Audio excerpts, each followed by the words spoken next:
Assalamualaikum warahmatullahi wabarakatuh. Halo sahabat PPK semua. Perkenalkan kami dari kelompok 3 yang beranggotakan Berliana, Disti, dan Fitriana dari kelas IPA 8 PPG Prajabatan gelombang 1 tahun 2023 Universitas 11 Maret Surakarta. Baik, pada kesempatan ini melalui demonstrasi kontekstual mata kuliah pemahaman tentang peserta didik dan pembelajarannya, kami akan memaparkan hasil diskusi pada topik 1 tentang materi mengenal peserta. Sahabat PPG semua, untuk bisa menjadi guru yang profesional, banyak bekal yang harus kita persiapkan tentunya. Salah satunya adalah bekal kita untuk dapat mengenal dan memahami peserta didik kita. Nah, mari kita pelajari bersama melalui pembahasan tentang beberapa teori belajar dan penerapannya berikut ini. Baik, untuk teori belajar yang pertama yang akan kita pelajari yaitu teori belajar behavioristik. Dalam teori behavioristik, belajar adalah perubahan perilaku yang dapat diamati, diukur, dan dinilai secara konkret. Penggunaan teori ini berkaitan dengan hubungan stimulus-respon dan menempatkan peserta didik secara pasif. Berikut ilustrasi proses belajar mengajar menurut teori behavioristik. Menurut bagian tersebut, kita dapat mempelajari bahwa rangsangan atau stimulus menimbulkan hubungan perilaku reaktif atau respon sehingga menghasilkan perubahan perilaku. Pembelajaran dilakukan dengan memberikan stimulus kepada peserta didik agar menimbulkan respon yang tepat seperti yang diinginkan. Hubungan stimulus dan respon ini jika diulang akan menjadi sebuah kebiasaan. Respon atau perilaku tertentu diperoleh dengan menggunakan metode pelatihan atau pembiasaan. Jika peserta didik menemukan kesulitan atau masalah, guru bisa meminta untuk mencoba dan mencoba lagi sampai memperoleh hasil. Penguatan atau reinforcement dapat dilakukan untuk memperkuat timbulnya respon. Munculnya perilaku akan semakin kuat jika diberikan penguatan dan akan menghilang jika dikenakan hukuman. Untuk selanjutnya, kita akan mengenal ciri-ciri implementasi teori behavioristik. Yang pertama, mementingkan pengaruh lingkungan. Yang kedua, mementingkan bagian-bagian. Yang ketiga, mementingkan peranan aksi. Mengutamakan mekanisme terbentuknya hasil belajar melalui stimulus respon. Kemudian, mementingkan peranan kemampuan yang sudah terbentuk. Baik, untuk selanjutnya kita akan mengenal kelebihan dari teori behavioristik. Yang pertama, mampu membentuk suatu perilaku yang diinginkan dengan stimulus. Yang kedua, mengoptimalkan bakat dan kecerdasan peserta didik yang sudah terbentuk. Yang ketiga, mampu menghasilkan perilaku yang bersifat konsisten. Yang keempat, dapat memvariasikan stimulus untuk dapat respon yang diinginkan. Yang kelima, dapat diterapkan pada anak yang masih membutuhkan dominasi peran orang dewasa. Dan yang terakhir, membutuhkan pengulangan dan pembiasaan. Untuk selanjutnya, kekurangan teori behavioristik yang pertama cenderung membatasi kreativitas dan produktivitas serta imajinasi peserta didik. Yang kedua, bersifat teacher center atau hanya berpusat pada guru. Yang ketiga, pembelajaran cenderung monoton. Yang keempat, menggunakan hukuman dan penghargaan untuk membentuk perilaku peserta didik. Dan yang terakhir, tidak mengakomodir kondisi belajar yang kompleks. Teori belajar sosial kognitif adalah teori yang muncul setelah teori belajar behavioristik. Teori kognitif sosial yang dikemukakan oleh Albert Bandura ini lahir berdasarkan kritik atas teori yang dikembangkan oleh ahli behavioristik. Menurut Albert Bandura, walaupun prinsip belajar cukup menjelaskan dan meramalkan perilaku, namun prinsip tersebut harus memperhatikan suatu fenomena yang diabaikan oleh paradigma behaviorisme, yaitu manusia mempunyai kemampuan berpikir dan mengatur tingkah lakunya sendiri. Bandura merumuskan teori belajar sosial dengan mengakomodasi kemampuan kognitif manusia dalam berpikir dan belajar melalui pengamatan sosial.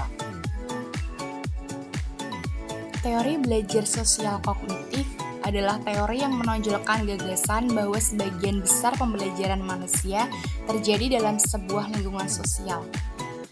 Teori belajar sosial kognitif disebut juga dengan sebagai pembelajaran observasional imitasi atau modeling, ditunjukkan dengan cara mengamati dan meniru perilaku orang lain. Agar lebih mudah dalam memahami teori sosial kognitif dari Bandura, kita bisa mengamati diagram di bawah ini.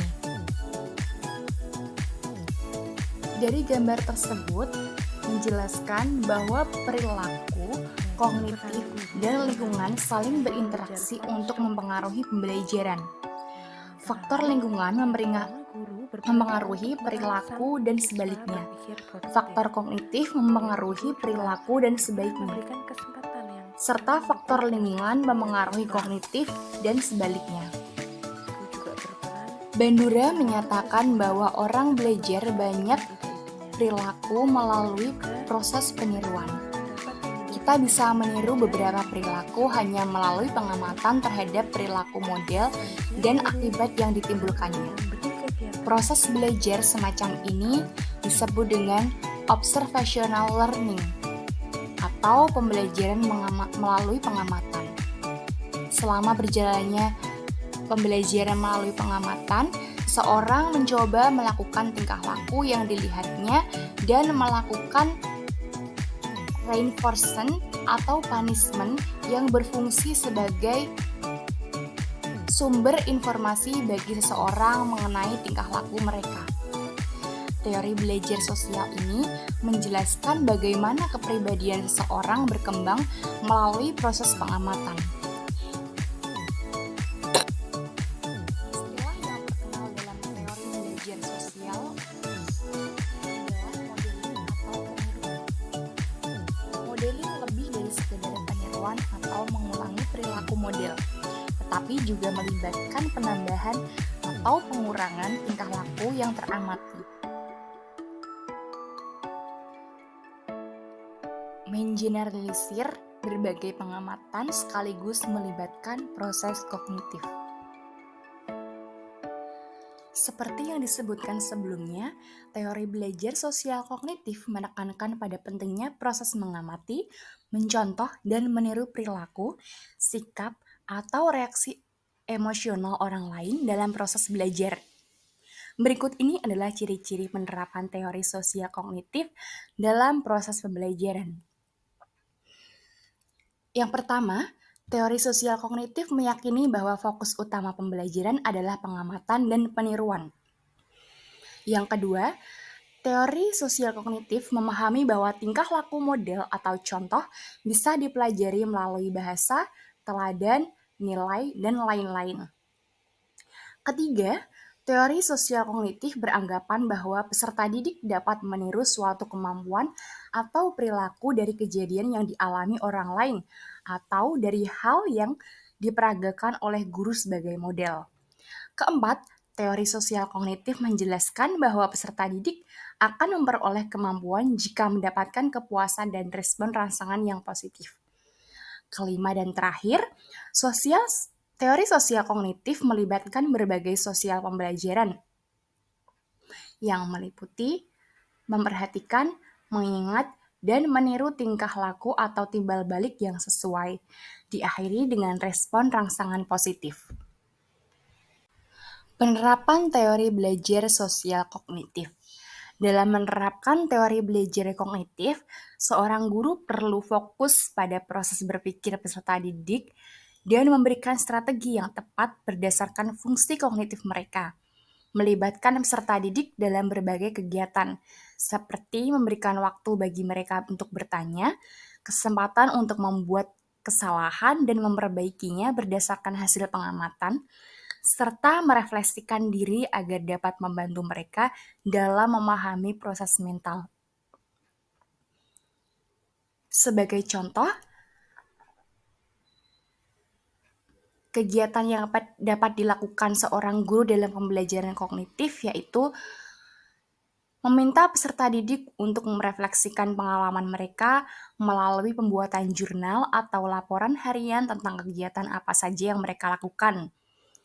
Mendorong diskusi berdasarkan apa yang diajarkan dengan meminta peserta didik untuk menjelaskan materi pembelajaran di depan kelas. Membantu peserta didik menemukan solusi baru untuk suatu masalah untuk mengembangkan cara berpikir kritis. Baik, teori belajar yang ketiga adalah teori belajar konstruktivisme. Teori belajar konstruktivisme merupakan sebuah teori yang menempatkan peserta didik sebagai individu yang mampu membangun pemahaman dan memahami informasi secara aktif sepanjang proses pembelajaran.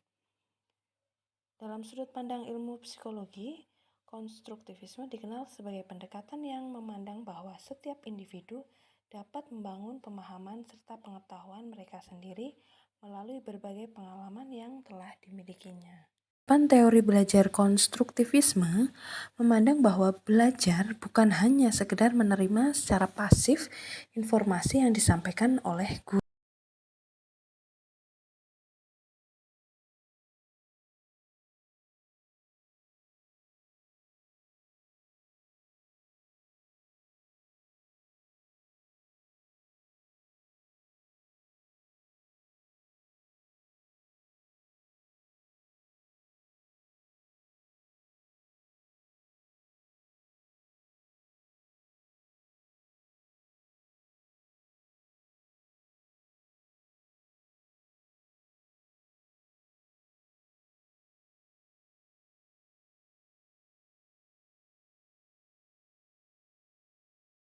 Teori belajar konstruktivisme memiliki kelebihan antara lain. Yang pertama, dapat memberi kesempatan peserta didik mengutarakan pendapat atau gagasannya. Kemudian, mendorong peserta didik untuk berpikir lebih imajinatif dan kreatif. Lalu dapat memberikan lingkungan belajar yang kondusif serta mampu melatih keterampilan peserta didik untuk memecahkan masalah. Ada beberapa kekurangan dari teori belajar konstruktivisme, antara lain yang pertama, kesulitan memberikan contoh yang konkret dan realistik. Kemudian, sulit untuk mengubah kebiasaan mengajar. Membutuhkan lebih banyak waktu serta terbatasnya fasilitas yang ada. Baik, untuk studi kasus yang pertama, bayangkan jika Anda adalah seorang guru matematika di kelas 7. Saat ini Anda hendak menyampaikan materi mengenai matematika sosial, yakni mencari nilai rata-rata atau min. Untuk memudahkan peserta didik dalam memahami pembelajaran, Anda mencoba untuk membuat urutan atau langkah-langkah yang perlu diikuti oleh peserta didik agar dapat mencari nilai rata-rata pada sebuah soal. Anda meminta kepada peserta didik untuk mengerjakan soal yang Anda berikan. Hasilnya, peserta didik mampu mengerjakan dengan benar sesuai dengan langkah-langkah yang telah Anda siapkan. Beberapa saat kemudian, Anda meminta kepada peserta didik untuk mengulangi soal yang sama tanpa melihat urutan pengerjaan soal, dan peserta didik mampu mengerjakannya dengan benar. Baik, untuk pertanyaan yang pertama, menurut Anda, apa yang membuat peserta didik mampu mengerjakan soal dengan baik pada percobaan kedua tanpa melihat urutan atau langkah pengerjaan soal? Menurut kami, alasan peserta didik mampu mengerjakan soal dengan baik tanpa melihat urutan pengerjaan soal karena peserta didik sudah memahami langkah-langkah yang harus dilakukan dan peserta didik sudah terbiasa atau familiar dengan cara pengerjaan soal. Pada teori perkembangan kognitif menurut Piaget tahun 1954, pada usia SMP peserta didik sudah berada pada tahap operasional konkret, di mana pada umumnya anak yang berada atau sudah melewati tahap ini memiliki kemampuan untuk mempertahankan ingatan tentang ukuran, panjang, ataupun langkah-langkah secara berurutan. Selain itu, adanya pengulangan soal yang sama menjadikan peserta didik mengalami pembelajaran yang cenderung monoton karena proses belajar yang berfokus pada pengulangan untuk membentuk kebiasaan belajar. Untuk pertanyaan yang kedua, sebagai seorang calon guru, dalam kegiatan belajar yang seperti apa metode di atas dapat diterapkan? Elaborasi jawaban Anda dengan menyertakan teori yang berkaitan. Menurut penjabaran kasus di atas, metode yang diterapkan dalam kelas tersebut adalah metode ceramah, di mana guru menyampaikan informasi atau pengetahuan secara lisan, ditambah juga dengan dilakukannya penyajian bahan pengajaran melalui penerangan dan penuturan oleh guru. Proses belajar cenderung menempatkan peserta didik pasif menerima materi yang disampaikan guru dan pengulangan. Pada teori behavioristik menjelaskan bahwa keberhasilan peserta didik dalam mengikuti pola perilaku sangat berpengaruh pada pembentukan kebiasaan melalui latihan dan pengulangan. Hal ini ditunjukkan dari guru yang meminta peserta didik untuk mengulangi soal yang sama. Selanjutnya, untuk kasus kedua, Rina adalah seorang guru di kelas 1 SD. Sebagian besar peserta didiknya belum bisa berhitung dengan lancar. Rina sedang memikirkan cara yang sesuai untuk membantu setiap peserta didik menyelesaikan tentang belajarnya. Menurut Anda, apa yang dapat Rina lakukan untuk membantu peserta didiknya sesuai dengan tahapan perkembangan usia? Kemudian yang kedua, mengapa kamu menyarankan hal tersebut?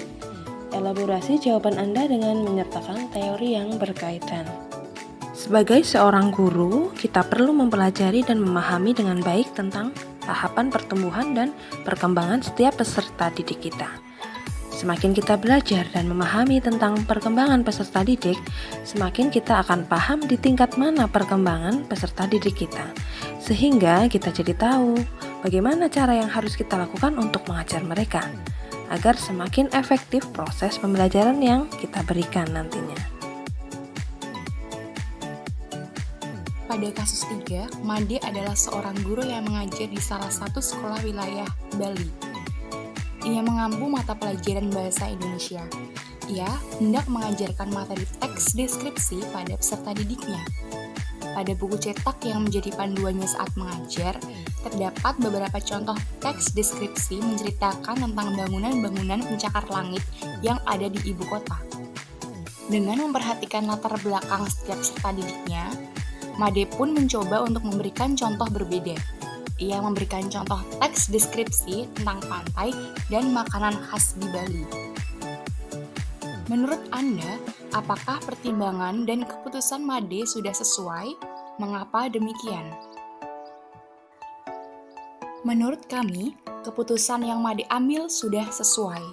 Dengan mempertimbangkan penugasan dan latar belakang peserta didik yang notabene-nya adalah masyarakat Bali, di mana masyarakat Bali lebih familiar terhadap gambaran pantai dan makanan khas Bali yang relevan dan sering mereka jumpai di keseharian kehidupan mereka.